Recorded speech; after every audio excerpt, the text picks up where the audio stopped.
Good morning, everybody. Welcome to the Trust Factor, the podcast, the only podcast that guarantees success when you implement its divine, age-old teachings. Tomorrow is the big day. Rabbi Shlomo Blackman, you guys all know what's going on university campuses, what's been happening for the last 2 years, the protests, the craziness here in Toronto in a university called TMU, don't even know what it stands for. There was a situation where an Israeli soldier had to get involved. He was on campus and the protesters came out screaming and threatening all of the Jewish students who were there to support this Israeli soldier, and he had to physically remove everybody. And of course, they tried to make him out to be the aggressor. They're dealing with such craziness on our campuses these days that these students are really the first line of defense.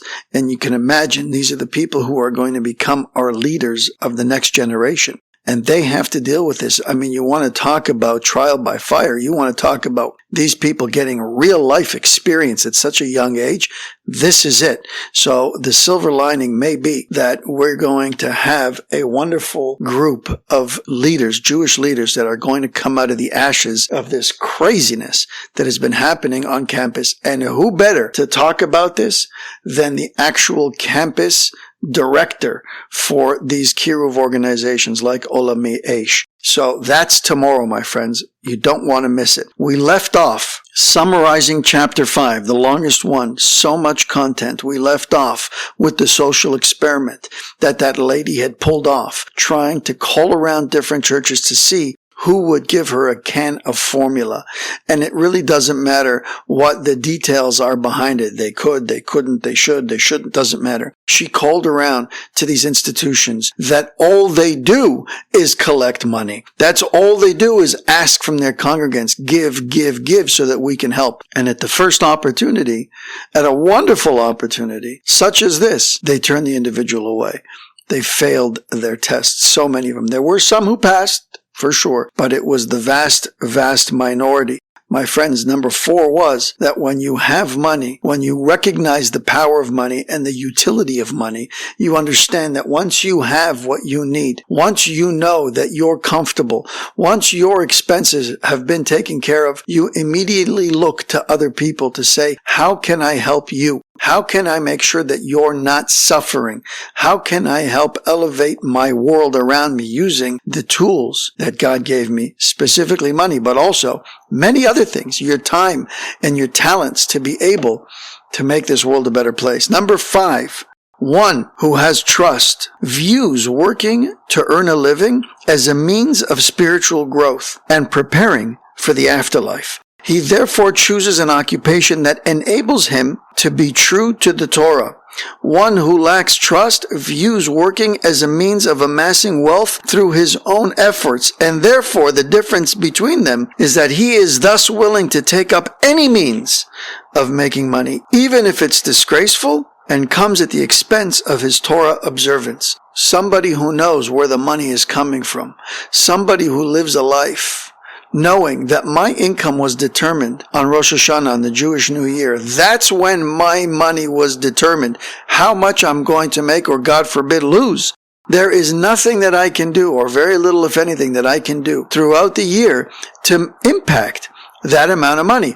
I just need to show up and give 100%, a reasonable effort at my job in order to have that income come to me. It was predetermined. Way back long ago, I gave the example of the barrel with the spigot on it. And we're supposed to open up that spigot to take our daily need. And what comes into that barrel comes from a pipe that comes from the heavens. The one who has trust in his Creator knows that he only needs one spigot and that money in that barrel will last him the entire year. The one who doesn't have trust goes ahead and affixes additional spigots to the very same barrel. Another spigot and another spigot, another job, another business, another side deal, another hustle, another scam, another way to be able to squeeze more money, but it's all coming from the same barrel. In other words, the spigots that you put on are just a distraction. They are just there for you to feel like you have new sources and additional sources of income. God does not want you running around chasing money like a dog chasing his tail. He wants you doing the things that are going to build this world up. He wants you to focus your time and energy on yourself and your family and your community and the world at large, building your relationship with Him. If you're so busy chasing money, you've missed the point. If you're so busy putting new spigots on that barrel, you've missed the point. Number 6, one who has bitachon, who has trust in God, is not envious of others, and people therefore trust and feel comfortable with him.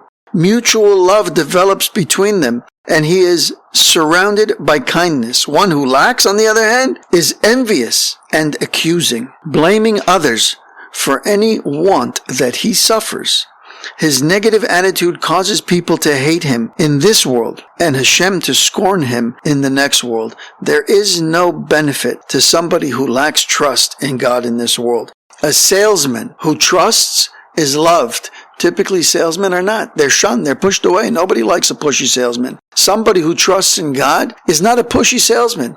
He is an honest, hard-working salesman. He is a salesperson who wants to provide a service and a solution for his clients. He really wants to, and a byproduct of that is that his money is going to come to him. It's going to come anyways. He knows this. All he needs to do is worry about his client. That's all he needs to do. Make sure that I'm providing my client with the best solution possible. And you know who recognizes that? The client. The client recognizes immediately when they're dealing with a salesperson who has their best interest at heart, or if they're dealing with a salesperson who has his best interest, the salesperson's best interest at heart.